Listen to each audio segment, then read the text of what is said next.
오늘의 본문의 말씀은 야고보서 5장 1절에서부터 10절까지의 말씀입니다. 우리 합독하겠습니다. 7절에서 9절까지 말씀입니다. 네, 합독하겠습니다. 그러므로 형제들아 주께서 강림하시기까지 길이 참으라. 보라, 농부가 땅에서 나는 귀한 열매를 바라고 길이 참아 이른 비와 늦은 비를 기다리나니 너희도 길이 참고 마음을 굳건히 하게 하라. 주의 강림이 가까우니라. 형제들아 서로 원망하지 말라. 그리하여야 심판을 면하리라.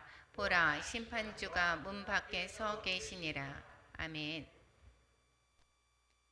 예, 오늘의 본문의 말씀은 야고보서 5장입니다. 야고보서 5장, 야고보서 5장까지 있죠. 야고보서 5장 오늘 마무리합니다. 경제의 공유와 인내의 기도라고 하는 제목으로 은혜를 나눌까 합니다. 기록 목적 계속해서 이 말씀을 드립니다. 야고보 시대에 그때에 이 서신을 쓸 때에 그때의 경제 상황이 어땠는가? 예, 그때에는 정말 이 그리스도인들이 박해를 받았다라는 것입니다. 왜 박해를 받았는가? 예, 로마의 전체적인 황제 가이사가 주입니다로 고백해야 되는 것이죠. 그런데 그것을 부인했다라고 하면 길드라는 그러한 조직에서 우리 거기서 같이 상업을 할 수가 없게 되는 것입니다. 그러니까 상업의 이익을 볼 수 없는 위치에 있다라는 것을 볼 수가 있게 되겠죠. 그러다가 보니까 또한 가난에 허덕이는 그러한 자들이 너무도 많았던 것이고, 그랬을 때에 그 정치적으로도 분명히 또한 어려움이 있었지만 유대인으로부터도 계속되는 회유와 또한 그들로 인한 또한 박해가 있었다라는 것입니다. 그래서 그때에 시험을 당하는 자들에게 더욱 인내하도록 말씀을 하는 것이 이 바로 야고보서다라는 것이고, 그리고 바른 신앙인의 삶과 믿음을 이제 어떻게 살아야 되는가를 가르쳐 주는 것이 바로 이 야고보서다라고 말씀을 드렸습니다. 이 야고보서는 특히 이 삶에 관해서 계속해서 말씀을 하고 있죠. 믿음으로 말미암아 구원을 받은 자가 어떻게 살아야 될지를 삶에 관해서 이야기를 하고 있습니다. 그래서 믿음으로 말미암아 구원받는 것이 아니다, 이렇게 생각하는 것이 믿음이 없다라고 해서 이게 잘못된 것이다라고 하는 것이 아니라, 이미 믿는 자들은 그 행위로 말미암아 믿음이 드러나게 된다. 그래서 그 믿음을 보고 그 사람의 믿음을 파악할 수가 있다라고 하는 것이 바로 이 야고보서의 내용이다라는 것이죠. 그리고 이제 그 구조를 한번 살펴보게 되면 1장에서 시험에 대한 격려와 교훈을 하고 있습니다. 그것이 18절까지 하고 그 다음에 참된 경건이 무엇인가에 대해서 말씀했다라고 했습니다. 2장에서는 외모로 사람을 판단하지 말아라, 취하지 말아라, 그리고 믿음과 행함의 관계가 어떠한가에 관해서 말씀하고 있습니다. 3장에 관해서는 이 말에 관해서 말을 하고 있습니다. 이 말로 말미암아 이 안의 것이 드러난다. 말을 삼가해야 된다. 그리고 참된 지혜는 무엇인가에 관해서 4장에서는 겸손과 하나님을 신뢰하는 삶이 어떠한 삶인가를 가르쳐주고 있었습니다. 오늘 5장에서는 불의한 재물에 대한 경고와 그리고 인내와 기도에 관해서 말씀하고 있습니다. 한번 구체적으로 한번 살펴보겠습니다. 5장의 전체적인 내용은 부정한 방법으로 재물을 쌓은 자들에게 하는 말입니다. 부한 자들아, 이렇게 부한 자들에게 경고합니다. 그래서 자칫 잘못하면 이 잘 사는 사람이, 믿음이 있는 사람이 정말 많이 있습니다. 그럼에도 불구하고 이 규절로 말미암아 이 상처를 받을 수도 있게 되겠습니다. 그런데 여기에서 나타나는 그러한 그 부한 자들이 어떠한 사람인가를 잘 파악을 해야 되는 것입니다. 이 사람들의 부정한 그 재물에 관해서 이 경고를 하고 있고요. 그리고 그리스도의 재림을 소망하는 가운데 정의를 쫓아서 인내하며 살아야 된다라고 하는 것이고, 고난 중에 있을 때는 하나님께 기도하고 또 진리를 떠난 자들, 그들을 또한 진리로 잘 인도해야 된다라고 하는 것이 5장의 전체적인 내용인 것입니다. 부자에 대한 경고부터 말씀을 한번 드려보겠습니다. 들으라 부한 자들아, 이렇게 이야기하고, 여기에서 너희에게 임할 고생으로 말미암아 울고 통곡하라라고 말씀합니다. 이것을 들은다라고 하면 조금 마음이 불편할 수 있습니다. 부한 자들이. 정말 부한 자들이 믿음으로 정말 바로 서서 하나님의 나라를 위해서 얼마나 많은 또한 수고와 애쓰는 그러한 사람들이 얼마나 많은지 모릅니다. 그리고 성경에서도 보면 아브라함이나 이삭이나 모두 다 부자였습니다. 솔로몬과 같은 사람은 얼마나 큰 부자였습니까? 여기에서 얘기하는 불우한 자들아라고 이야기하는 것은 그 다음 절로 한번 보게 되면 이미 우리가 알 수가 있게 되겠습니다. 너희의 재물은 썩었고 이렇게 얘기합니다. 여기에서 너희 옷은 좀 먹었으며 여기에 또한 쌓은 재물이 정결하지 못함을 말씀하고 있는 것이죠. 그래서 죄악된 것임을 의미하고 있습니다. 너희의 금과 은은 녹이 슬었으니 금과 은이 녹이 슬을 수가 있게 되나요? 없습니다. 그런데 이 금과 은을 녹이 슬었다라고 하는 것은 잘못된 부정 축제를 말씀하고 있는 것이고 뿐만 아니라 이 재물이 가득하게 있었는데 그것을 사용하지 않은 그 금과 은이 두었을 때 약간의 색이 변하죠. 그랬을 때 다시 닦아내면 온전한 또 다시 금으로 나타나지만 녹이 슬 수는 없습니다. 그런데 그것을 빗대어서 말을 하고 있습니다. 내가 아무리 재물을 부정한 재물을 쌓아놓고 그리고 선한 행실로 쓰지 않았던 그러한 모습들을 빗대어서 이야기를 하고 있는 것을 볼 수가 있게 되겠습니다. 그 녹이 너희에게 증거가 되며 불같이 너희 살을 먹으리라 심판을 받게 된다라고 말하고 있습니다. 너희가 말세의 재물을 쌓았도다라고 말하고 있습니다. 한번 보게 되면 여기에서 말씀을 드렸습니다. 초반에 길드라는 조직에 가입하지 못했던 많은 그리스도인들은 많이 가난했습니다. 그런데 여기에 길드 조직에 그러한 주를 가이사를 주로 고백하며 정부와 타협을 했던 많은 유대인들도 있었고 많은 사람들은 그러한 사람들이 많은 또한 부정을 또한 착취하고 또한 그 상업하면서 이 어려운 사람들의 그 노동력을 착취했던 것을 볼 수가 있게 되겠습니다. 그러므로 말미암아 그들이 쌓은 부가 잘못된 방향으로 쌓았던 것을 그것을 꼬집고 그 정의를 버리고 거짓된 방법으로 재물을 쌓았다는 것은 바로 심판을 받는 것이다 라고 말을 하고 있습니다. 너희의 금과 은은 녹이 슬었으니 재물을 부정으로 취했을 뿐만 아니라 재물을 쌓아두고 사용하지 않았다라고 하는 그러한 증거를 말을 하고 있습니다. 마태복음 6장 19절에서 뭐라고 얘기했습니까?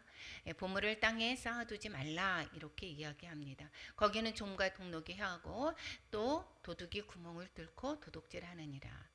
하늘에다가 보물을 쌓아두라라는 것이고 하늘에 보물을 쌓아두는 것은 어떠한 방법이죠? 가난한 이웃을 또한 돌보아주는 것이고 또한 과부와 고아와 나그네를 돌봐주는 이 모든 것들이 바로 하늘에 또한 그 돈을 쌓는 것입니다.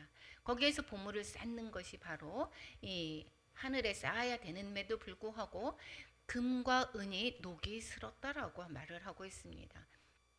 사용하지 않는 그러한 모습들을 같이 이야기를 합니다. 그러한 사람들은 어떤 대가를 받느냐?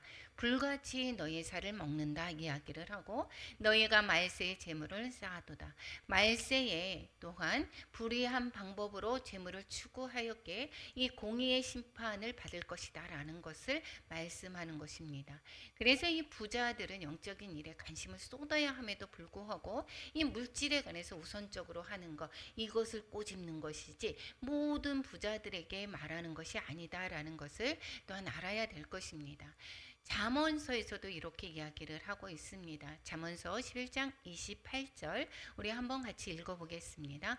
자기의 재물을 의지하는 자는 패망하려니와 의인은 푸른 잎사귀 같아서 번성하리라. 또 뿐만 아니라 이들은 또한 품삯을 주지 않는 자들에게 경고를 하고 있습니다. 보라 너희 밭에서 추수할 한 품꾼에게 주지한 삭시 소리 지르며 그 추수한 자의 우는 소리가 만군의 주의 귀에 들렸느니라. 이 추수 품꾼은 그날 일어서 벌어서 그날 사는 사람들이 정말 많습니다. 그래서 그날 품꾼의 일당을 주지 않는다라고 하면 그들이 때로는 밥을 굶을 수도 있는 그러한 위치에 있습니다. 그래서 이 품꾼은 그때그때에 또한 그 삭을 제대로 주라고 말씀을 하고 있습니다. 이것은 신명기에서도 이렇게 말씀하고 있습니다. 그 품삯을 당일에 주고 해준 후에까지 미루지 말라라고 말씀을 하고 있습니다. 그가 가난함으로 그 품삯을 간절히 바람이라. 그가 너를 여호와께 호소하지 않게 하라. 그렇지 않으면 그것이 내게 죄가 될 것임이라. 이게 죄가 된다라고 말씀하고 있습니다. 품꾼의 호소를 들으시는 하나님이시다라는 것이고, 이것은 여기에서 이 품꾼이 주지한 소리를 만군의 하나님께서 들으셨다는 것입니다. 만군의 주다라고 하는 것은 그 많은 군대의 주가 되신다라고 말씀하고 있죠. 즉 심판의 하나님을 말씀을 하고 있습니다. 그렇기 때문에 이것이 죄가 되고 또 그들은 결국은 죄가 심판을 받게 될 것이다 라고 말씀을 하고 있는 것입니다. 5절에서 보게 되면 마음을 또한 살찌게 하는 자들, 부하고 이제 부한 자들을 모두 다 이야기하는 게 아니라고 얘기했습니다. 그때 당시에 불을 취했던 방법이 대체적으로 부정한 방법으로 불을 취했던 자들이 많았던 것을 볼 수가 있고, 그들에게 경고한 말씀이다라는 것이고, 이제는 또한 마음을 살찌게 하는 자들, 너희가 땅에서 살취하고 방종해서 사륙의 날, 즉 심판의 날에 너희의 마음을 살찌게 하였도다라고 말씀하고 있습니다. 세상의 그 모든 안목의 정욕에 여기에서 마음이 가져 있는 사람, 그런데 이 영혼에 대해서 마음이 없는 사람들에게 또한 꼬집어서 말씀하고 있습니다.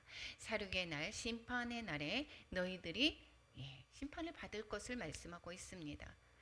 여기에서 또 그래서 이렇게 이야기하죠. 천국에 가는 사람들은 뭐라고 얘기했습니까? 심령이 가난해야 된다라고 했습니다. 그리고 하나님을 보는 자는 청결해야 된다라고 했습니다. 그런데 이 마음을 살찌게 하는 자는 결론은 무엇이다라는 것입니까? 천국을 볼 수 없는 것이고 하나님을 볼 수 없다라고 하는 것을 가르쳐주고 있는 것입니다.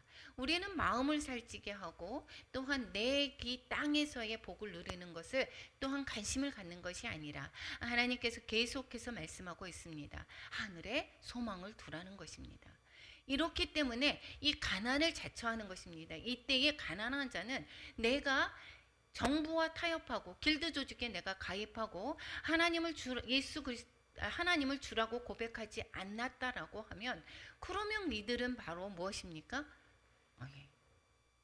예수 그리스도를 주라고 고백하지 않았으면 이들은 길드 조직에 가입을 하고 여기에서 거기에서 부를 축적할 수 있는 기회가 너무도 많이 있습니다. 그럼에도 불구하고 그것을 타협하지 않았다라는 것이죠. 그러니까 내가 그 가난을 자처했다라는 것입니다. 무엇 때문에? 예수 그리스도 때문에. 내가 지금 현재에서 예수 그리스도 때문에 또 하나님으로 인하여서 내가 죽고 살아가는 것, 하나님이 다 아시는 것입니다. 그것은 바로 무엇을 보고 우리가 거부하는 것입니까? 하늘의 소망을 두기 때문에. 우리가 하늘의 소망, 내가 영원한 생명이 있다라고 하는 것을 확신하지 않는다라면 이렇게 할 수가 없게 되겠죠. 어려움이 찾아왔을 때에 내가 하늘의 소망이 바로 없습니다. 그러면 분명히 타협합니다. 내가 예수님을 믿었습니다. 그럼에도 불구하고 내가 현재 정말 어렵습니다. 세상과 타협하면 내가 이 어려움을 벗어날 수가 있습니다. 그렇다라고 하면 내가 하늘의 소망, 즉 영원한 생명을 내가 알지 못한다, 확신하지 못한다라고 하면 어떠한 방법을 취하겠습니까? 타협을 하게 되겠죠. 그러니까 여기에서 얘기하는 이 사람들은 정말 타협하지 않은, 그러므로 말미암아 주어지는 그 고통을 고스란히 감내하고 있는 사람들, 그런 사람들, 지금 심령이 가난한 자들, 마음이 청결한 자들, 이들을 이야기를 하고 있고, 그와 반해서 부한 자들, 이들을 심판의 면을 받을 것이다 라고 하는 것을 또한 말씀하고 있습니다. 이 심판받을 것이 있기 때문에, 그러니까 이 마음이 가난하고 힘든 그들이 잘 견뎌라 라고 하는 말씀을 하고 싶겠죠. 그 이야기를 그 뒤에서 그래서 하게 되는 것입니다. 너희는 6절에서 보면 의인을 정죄하고 죽였으나 그는 너희에게 대항하지 아니하였느니라. 여기에서 너희는 여기서 의인을 정죄하고 죽였으나 이렇게 이야기하는 것은 그들 바로 부한 자들 또한 마음을 살찌는 자들을 말하는 거겠죠. 그들이 의인을 죽였다라고 얘기하는 것은 바로 예수 그리스도를 믿는 많은 가난한 자들의 그 마음들을 그들을 죽였다라고 이야기를 하고 있습니다. 여기에서 악한 자들은 자신의 욕심을 채우기 위해서 이 약한 자들을 이용을 하죠. 그리고 또한 생명까지도 억울하게 빼앗는 그러한 행악을 저질렀다라는 것을 말하고 있습니다. 이것은 누가 갚으십니까? 하나님께서 갚으십니다. 하나님이 정말 우리의 모든 것, 머리털 하나도 다 세신 바 되셨다라고 하는 것을 확신하고 계십니까? 정말 확신하십니까? 그러면 우리는 낭망하지 않습니다. 억울한 일 당했다 하나님께 우리는 말하면 되는 것입니다. 하나님께서 대신 갚아주시는 것입니다. 그래서 그들은 순간적으로는 자신들이 이익을 취했고 또한 그들은 또한 잘된 것 같아 보이지만 하나님께서는 반드시 보응하시는 것입니다. 우리가 구약에서 아합과 이스라엘의 그 이야기를 잘 알고 있습니다. 이 아합 왕 때에 북이스라엘은 정말 잘 살았습니다. 그때 당시로서는 그때 당시로 보았을 때는 정말 이렇게 사는 것이 정말 잘 사는 거야 라고 생각할 수 있을런지 모르겠습니다. 이것은 이세벨이 각종 이 악을 너무 많이 저질렀었죠. 이 우상 숭배로 말미암아 이 북이스라엘에 갖은 이 악독을 다 했던 사람이 바로 이세벨입니다. 이세벨이 이 아합이 나봇의 포도원에 이제 그것을 가지고 싶었었죠. 그런데 이 나봇의 포도원이 이 나봇이 거절합니다. 팔라고 하는 것을 거절하죠. 이세벨이 어떻게 합니까? 모함을 해서 이 나봇을 죽이고 그 포도원을 빼앗습니다. 그 값을 그 당시에는 빼앗고 자신이 잘 되는 것 같아 보입니다. 그렇지만 이 아합이 죽게 되고 그리고 이세벨도 무참히 죽어지는 것을 우리는 알 수가 있습니다. 우리의 요 근시한적인 눈으로 보지 않는다라고 하면 우리의 그 미래를 안다라고 하면 우리가 하나님의 그 죄 가운데서 살아가는 것이 얼마나 두려운가를 깨달아야 되는 것입니다. 그래서 이 그들의 지금 부한 자들, 그들의 또한 약한 자들, 착취하는 자들, 마음을 살찌는 자들에게 경고하는 말씀을 그래서 지금 6절까지 해 준 것을 볼 수가 있게 되겠습니다. 그래서 이제 이 예수 그리스도를 믿는 그들에게 소망을 주는 길을 원합니다. 어려운 가운데 있습니다. 이 종말에 관해서 소망을 가지고 종말이 있으니까 그리고 또한 영생을 소망을 가지고 잘 견뎌라 라고 하는 것을 또한 말씀하는 것입니다. 이 어려운 가운데서 이들은 어떻게 하고 싶을까요? 이 어려움을 표하고 싶을 것입니다. 그래서 이 타협하고 싶고 다시 유대교로 돌아가고 싶어 하는 것이 사람들이 많이 있습니다. 정말 영생의 소망이 없다라고 하면 이들은 지금의 그때의 그 현실에서 벗어나게 되겠습니다. 그러니까 그들에게 잘 인내하라고 주께서 분명히 강림하신다라고 하는 것을 다시 한번 깨닫게 하십니다. 예수님께서 다시 재림하실 것을 믿으십니까? 영원한 생명이 있는 것을 믿으십니까? 지금의 어려움과 지금의 억울함 이것은 우리가 그러므로 말미암아 하나님을 바라봄으로 말미암아 넉넉히 참을 수 있고 인내하는 것입니다. 그러므로 형제들아 주께서 강림하시기까지 길이 참으라 이렇게 얘기하고 있습니다. 이것을 농부에 비유합니다. 농부들이 씨앗을 심어놓고 거기에서 바로 추수를 그 다음날 얼마 한 달 후에 추수하는 것이 아니죠. 그것이가 계속 기다립니다. 그것이 농사를 지어서 벼가 익어서 추수할 것을 믿고 그 인내를 다하는 것입니다. 그래서 이른 비를 또한 늦은 비를 기다립니다. 기다리고 또한 수고합니다. 그와 마찬가지로 추수할 것이 분명히 있는 것을 알고 기다리듯이 너희도 강림하시기까지, 주님께서 다시 오시기까지 너희도 길이 참고 마음을 굳건하게 하라. 주의 강림이 가까우니라 라고 또한 말씀하고 있습니다. 주의 강림이 가깝다라고 했는데 아직도 안 오셨습니다. 그래서 이것은 그렇게 얘기를 했는데 성경의 말씀을 내가 신뢰를 못하겠어 라고 하는 것이 아닙니다. 예, 하루가 천년 같고 천년이 하루 같다라고 말씀하고 있습니다. 이것은 지금까지 하나님께서 모든 사람이 구원받기를 하나님께서 지금까지 기다리신다라는 것이고, 그러기 때문에 믿지 않았던 우리 형제가 구원을 받을 수 있는 계기가 되는 것이고, 그렇기 때문에 내가 사랑하는 사람들이 구원받을 기회를 얻을 수 있게 되는 것입니다. 이미 일찍 오셨다라고 한다면 나 같은 사람도 구원을 받지 못했을 수 있었다라는 것입니다. 성도가 이 땅에 살아가면서 고난 중에서 인내할 수 있는 것, 이것은 구원의 소망이다라는 것입니다. 이건 분명히 주님께서 다시 오십니다. 영원한 생명이 있습니다. 아침에도 계속해서 절기에 관해서 말씀을 하고 있죠. 절기는 계속해서 주님의 그 때를, 하나님의 시간표를 알려주고 있습니다. 말씀을 하셨죠. 6월절에 예수님이 돌아가셨고, 초실절에 예수님께서 부활하신 날을 기념하는 것이고, 그리고 맥추절, 그 77절, 이것은 바로 오순절, 성령이 임하시는 교회를 나타나는 것이고, 그렇게 하다가 나팔절 때 주님의 재림이 다시 오신다라고 하는 하나님의 그 절기에서도 계속해서 가르쳐주고 있습니다. 그래서 장막절, 모든 믿는 사람들을 다 끌어들여서 전년왕국에 같이 함께 있을 것을 계속해서 가르쳐주고 있지 않습니까? 이거는 확실하게 주님께서 다시 오실 것이고 주님과 영원한 삶을 살아가는 것, 이것이 확실함을 안다라고 하면 지금의 고난, 지금의 힘겨움, 지금의 또한 억울함, 이러한 모든 것들을 잘 견딜 수 있는 것이 되는 것입니다. 그래서 데살로니가 전서에서도 이렇게 말씀하고 있습니다. 장래에 노하심에서 우리를 건지시는 예수, 이것을 확신하다라는 것입니다. 우리가 죽은 자들 가운데서 다시 살리신 그 아들이 하늘로부터 강림하실 것을 너희가 어떻게 기다리는지를 말하니, 이들이 계속해서 기다리는 것을, 무엇을 기다리느냐, 장래에 노하심에서 우리를 건지시는 바로 예수다라는 것입니다. 예수 외에는 우리를 구원하실 자가 아무도 없다라는 것입니다.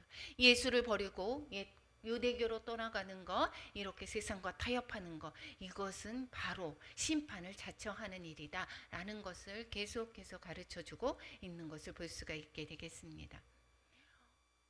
원망을 말아라 이렇게 얘기합니다. 형제들아 서로 원망하지 말아라. 그리하여야 심판을 면하리라. 원망하는 거 가지고 웬 심판까지 이야기하십니다. 보라, 심판주가 문 밖에 섰다라고 이야기를 합니다. 우리가 원망을 무엇을 합니까? 때로는 저 사람을 원망하고, 때로는 누구를 원망하고, 때로는 상황을 원망하고, 때로는 계속해서 우리의 삶 가운데 그 계속 원망과 불평과 비난과 이러한 모든 것들을 하는 경우가 너무도 많지 않습니까? 그러면 이것은 뭐라고 했습니까? 바로 심판을 받는다라고 이야기를 하고 있습니다. 왜 이 원망이 심판을 받는 것이라고 이야기를 하고 있습니까? 원망은 오히려 이 사람에게 어떠한 사건에, 이렇게 교회에 이런 것에 원망을 했는데 그것은 곧 하나님께 원망하는 것이다라는 것입니다. 왜 그렇습니까? 모든 상황을 주관하시는 분이 바로 누구시라고요? 하나님. 그러니까 이 상황에 관해서 그 상황을 내가 원망했다라고 하는 것은 바로 하나님을 원망하는 것이고, 하나님을 원망한다라고 하는 것은 바로 하나님의 심판을 받는다라는 것이죠.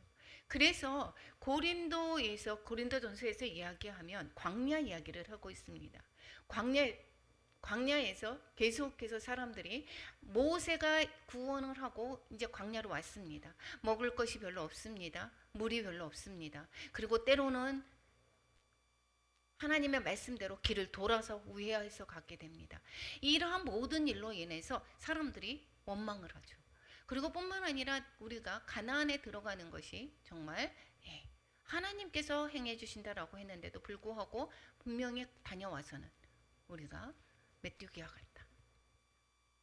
이렇게 하면서 그들의 밥이다 라고 이야기를 하고 있습니다. 그러면서 원망을 합니다. 누구에게 원망했습니까? 모세에게 바로 원망합니다. 모세에게 원망했다라고 하는 것은 바로 누구입니까? 모세와 아론과 이런 지도자에게 원망했다라고 하는 것은 바로 하나님께 원망했다라는 것이고 하나님을 믿지 못했다라고 하는 것입니다. 그래서 그 가운데 어떤 사람들이 원망하다가 멸망시키는 자에게 멸망하였나니 너희는 그들과 같이 원망하지 말라라고 말씀하고 있습니다. 그래서 대체적으로 보면 누구 지도자들을 특히 원망하지 말아야 되는 것입니다. 그런데 지도자가 잘못 가는 것을 이것을 가지고 그러면 아무 말도 하지 말아야 되는가 이 얘기하는 것은 아닙니다. 여기에서 원망과 불평과 비난 이러한 하나님의 뜻에 바르게 가는 것에 여기에서 우리가 꼭 계속해서 한다라고 하는 것은 이것은 바로 하나님을 원망하는 것이고 하나님을 비난하는 것이다라고 볼 수가 있게 되는 것입니다. 그래서 그 결국은 1세대의 모든 사람들이 광야에서 죽었다라는 것을 알 수가 있게 되겠죠. 10절에서 이야기를 하게 되다 보면 형제들아 주의 이름으로 말한 선지자들을 고난과 오래 참음의 본으로 삼아라. 소망을 두고 잘 인내하라라고 얘기를 하면서 여기 누구를 본으로 삼아라 이야기를 하는 것은 선지자들을 보고 너희들 고난과 오래 참음의 본으로 삼아라라고 이야기를 하고 있습니다. 많은 선지자들이 있습니다. 그 선지자들이 계속해서 또한 많은 선지자들이 톱으로 쳐 죽이기도 죽음 당하기도 하고 그리고 많은 고난은 감옥에 갇히기도 하고 매를 맞기도 하고 이러한 가운데서도 주의 복음을 계속해서 하나님의 말씀을 계속해서 선포합니다. 그런데 그러므로 말미암아 그들이 타협하지 않습니다. 계속해서 오래 참은 것을 본으로 너희들이 삼아라. 그들이 그렇게 인내할 수 있었던 것은 바로 진리를 알기 때문이죠. 자신이 선포하는 말씀이 하나님의 진리로 확신했기 때문인 것입니다. 그리고 하나님께서 말씀하시는 것을 저희들에게 깨우쳐 주는 것, 그들이 다시 돌아오기를 바라는 그 사랑의 마음이 있기 때문인 것입니다. 그래서 고난을 받으면서도 원망하지 않고 잘 인내한 것을 볼 수가 있게 되겠습니다. 뿐만 아니라 욥의 인내를 예로 삼고 있습니다. 욥은 부자입니다. 욥도 부자였습니다. 그럼에도 불구하고 하나님은 어떻게 했습니까? 정말 욥 같은 사람이 없어. 너희들 봤어? 내가 욥 같은 사람 들어봤어도 욥 같은 사람이 없어. 얼마나 칭찬했습니까? 앞에 1절에서 부한자들에게 경고한다. 이것은 어떠한 부한자들, 부정적인 그러한 착취로 말미암아 쌓았던 재물을 가진 사람들에게 얘기하는 것을 알 수가 있게 되겠죠. 욥이 정말 하나님의 칭찬받는 자였습니다. 그런데 사탄의 시험으로 말미암아 사탄의 고자질로 말미암아 하나님께서 허락을 하시죠. 욥에게 이제 또한 자녀들도 죽었습니다. 또한 재물도 다 날아갔습니다. 그럼에도 불구하고 잘 인내하죠. 그래서 이 욥의 인내를 너희가 들었다 얘기하죠. 하나님의 말씀에서 너희들 들었지 않았느냐. 그리고 그 결국 끝이 어떻게 됐는지 너희들이 알지 않겠느냐. 그럼에도 불구하고 욥은 계속해서 하나님을 또한 원망하고 불평하거나 이러지를 않았습니다. 친구들의 그러한 비난에서 거기에 대해서 항변하는 것은 있었죠. 그리고 결국은 하나님께서 이 욥에게 갑절의 복을 주신 것을 알 수가 있게 되겠습니다. 그러니까 너희도 인내함으로 말미암아 그리고 그 받은 복을 또한 기억하며 그 복을 생각하며 잘 인내하라라고 가르쳐 주고 있는 것입니다. 하나님께서는 정말 우리를 긍휼히 여기시고 우리의 모든 속속들이 다 알고 계십니다. 나에 관해서 하나님께서 나보다 나를 더 잘 알고 계십니다. 내 필요를 모두 다 아십니다. 내 상황을 모두 다 아십니다. 그럼에도 불구하고 지금의 상황이 때로는 어렵습니다. 때로는 힘듭니다. 그런데 하나님께서 이 어려움과 힘듦을 통해서 나를 훈련시키고 가장 좋은 곳으로 주시는 것을 믿으십니까? 이것을 믿는다라고 하면 지금이 내 상황이 원망과 불평이 아닙니다. 그래서 이 모든 성도들이 이 고난과 이 환난을 그 모든 것들을 하나님께서 잘 알고 계시기 때문에 그 고난 중에서 너희들 하나님을 받고 인내하라. 그 인내의 결과를 너희들은 잘 알 수 있을 것이다 라고 가르쳐주고 있습니다. 욥에게 말년에 욥에게 처음보다 더 복을 주셨다라고 하는 그 욥기서를 여러분들 너무도 잘 아실 것입니다. 그리고 맹세에 관해서 또한 이야기하고 고난 속에 기도하라라고 또한 말씀하는 내용이 12절부터 17절까지의 말씀입니다. 맹세하지 말아라라고 얘기합니다. 내 형제들아 무엇보다도 맹세하지 말지니 하늘로나 땅으로나 아무 다른 것으로도 맹세하지 말고 오직 너희가 그렇다고 생각하는 것은 그렇다 하고 아니라고 생각하는 것은 아니라 하며 정죄 받음을 면하라라고 합니다. 이것은 난 맹세해. 이것은 뭐라고 했죠? 자신의 거짓을 은폐하기 위해서 난 무엇으로 맹세해 이렇게 말을 많이 합니다. 이것은 이것을 땅으로도 하늘로도 하나님에 대해서 맹세하지 말라라고 얘기를 하죠. 하나님께 거짓 맹세할 때에 하나님의 이름을 욕되게 하지 말라라고 레위기에서 말씀하고 있습니다. 너희는 내 이름으로 거짓 맹세함으로 하나님의 이름을 욕되게 하지 말라. 그러니까 하나님께 얘기하지 않고 땅으로 하늘로 이것은 죄가 안 된다라고 생각을 하는 것입니다. 그래서 내 거짓을 속에 그 거짓 맹세를 은폐하기 위해서 위선으로 뭐에 대해서 이렇게 맹세를 하는데 그러지 말아라. 아니면 긍정과 부정을 분명히 하라, 드러내라, 위선의 죄를 범하지 않도록 하라라고 하는 것을 말하고 있습니다.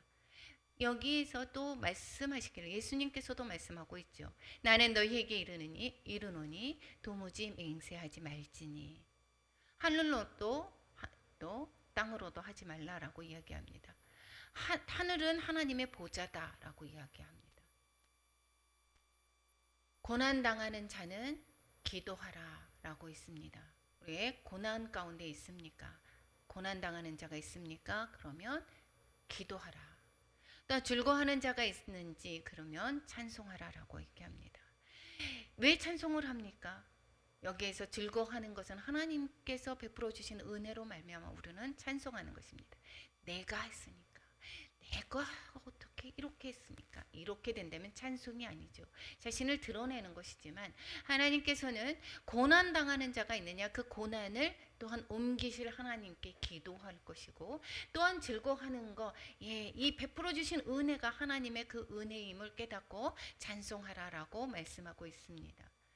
병든 자가 있을 때에 교회의 장로들을 청할 것이다. 이렇게 얘기합니다. 주의 이름으로 기름을 바르며 그를 위해서 기도할 것이다. 하나님의 능력으로 의지하라라고 이야기를 하고 있는 것입니다. 병든 자가 있습니다. 그러면 당연히 병원을 가기도 합니다. 하나님이 그 의사를 통해서 고쳐주기도 하십니다. 그렇지만 믿음으로 말미암아 또한 장로들 또한 목사님들을 통해서 우리가 기도할 때 그 하나님의 능력이 임할 때에 우리는 많은 또한 병고침을 얻은 그러한 우리 또한 간증들이 많지 않습니까? 저도 또한 아는 간증이 있습니다. 우리 또한 자녀가 정말 힘들었을 때에 병원에 갈 수 없었던 그러한 상황 속에서 목사님이 안 계시고 저 혼자서 애들을 했을 때에 정말 아픈 게 걱정이었습니다. 아픈 게 걱정이었을 때 그때 어떻게 합니까? 병원에 갈 돈도 없었고 그때 의료보험이 지금 말소가 돼버렸습니다. 그렇기 때문에 이 병원 가는 게 정말 되게 걱정이 되었습니다. 그랬을 때에 우리 애가 감기 걸렸어도 기도했고 뭐 또 조그만 거 있어도 다 기도했습니다. 3년 동안 병원 갈 일 없도록 하나님께서 지켜주셨던 것입니다. 정말 하루하루 하나님께서는 오늘 하루하루 하나님이 다 돌보십니다. 내가 정말 많은 것이 아니라 내가 하나님의 구원의 소망을 이루기까지 하루하루 하나님께서 모든 것을 우리를 인도하시는 것을 믿으시기 바랍니다. 그 믿음이 있다라고 하면 우리가 환난을 당할 때 하나님의 자리 앞으로 나가는 것이고 또한 내가 병들었으니까 하나님의 또한 능력에 의지해서 우리가 날 것을 믿는다라고 하면 그 능력을 우리는 체험받을 것입니다. 그래서 그래서 믿음의 기도는 병든 자를 구원한다라고 이야기를 하고 있습니다. 그리고 주께서 그를 일으키시리라. 혹시 죄로 인한 또한 병든 거나 환자가 있을 경우라도 그래도 그 죄를 또한 묻지 않으시고 그 병에서 일으키신다라고 말씀하고 있습니다. 우리가 어떠한 어려움에 처해 있습니다. 우리가 가장 먼저 떠올려야 되는 것은 바로 어디입니까? 기도의 자리, 하나님의 자리입니다.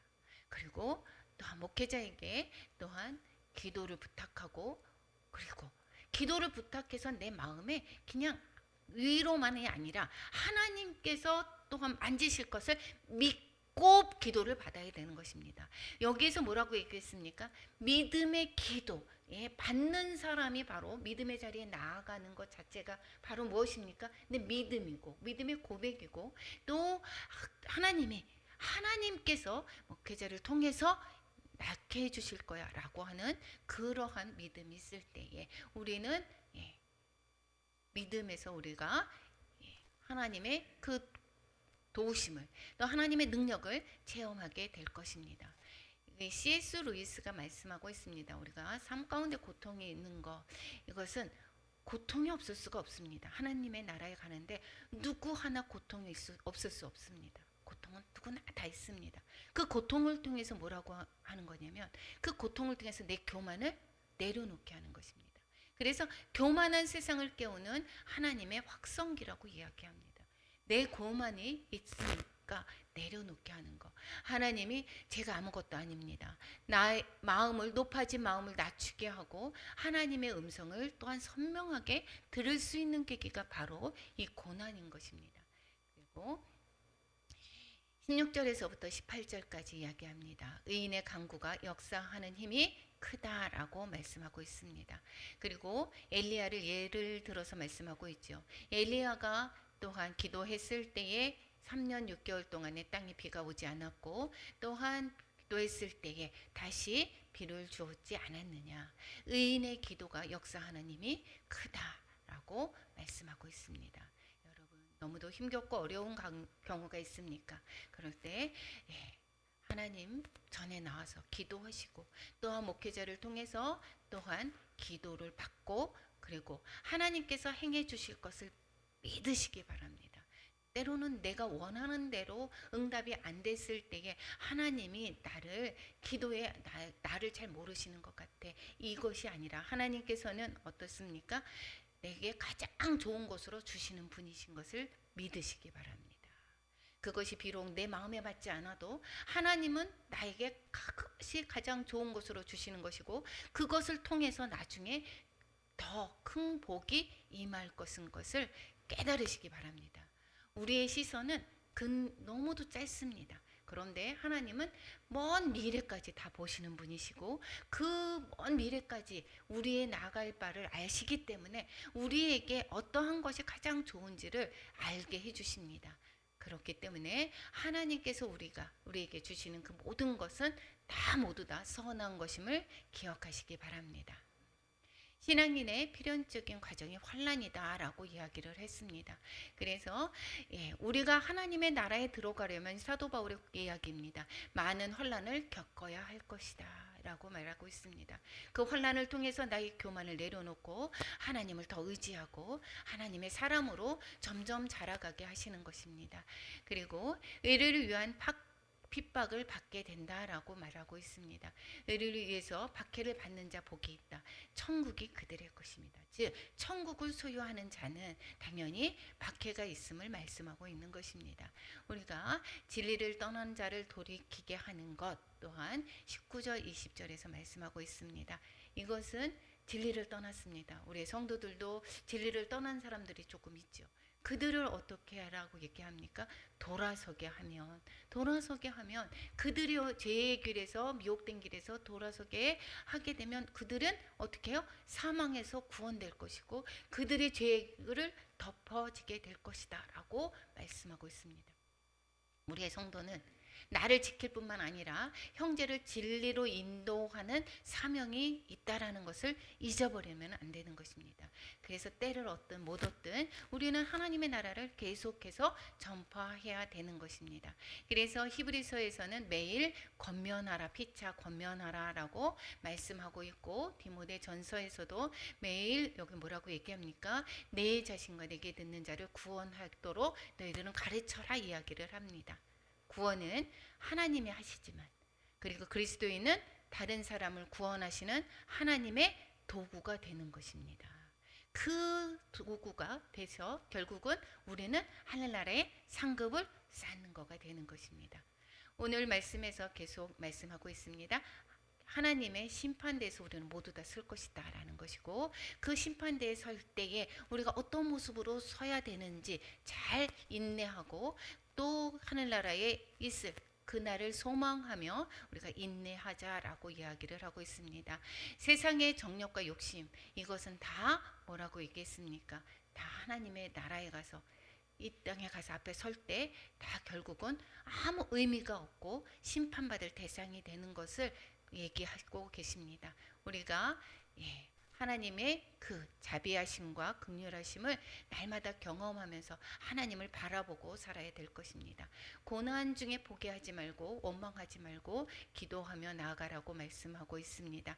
우리가 병들었을 때에 또 하나님의 그 손길을 느끼도록 기도하고, 또한 믿음의 목사님에게 우리는 기도함으로 말미암아 여기서 또한 병 낫기를 바라라라고 말씀하고 있습니다. 뿐만 아니라 우리가 성도들의 또한 위해서, 또한 복음을 버렸던 그 성도들을 다시 돌이키게 하기 위해서 우리가 통로가 되자라고 한 것을 말씀하고 있었습니다. 오늘 우리 삶 가운데 적용할 것은, 성경은 부활과 가난에 차별을 두지 않습니다. 어떤 삶의 태도를 가지고 사는지가 중요한 것입니다. 그리고 우리에게는 신원할 분이 계십니다. 우리가 억울해할 필요가 없습니다. 우리의 편, 항상 내 편이 되신 하나님이 계십니다. 전쟁은 여호와께 속했습니다. 그리고 원수 갚는 일 누구에게 속했습니까? 하나님께 속했습니다. 우리는 하나님의 말씀 안에서 항상 하나님께 모든 것을 맡기고, 우리는 신뢰하며 어떠한 것도 가장 좋은 곳으로 주시는 하나님을 신뢰하고 우리는 나아가야 될 것입니다. 하나님 자녀로서의 자존감을 가지고 살아야 될 것입니다.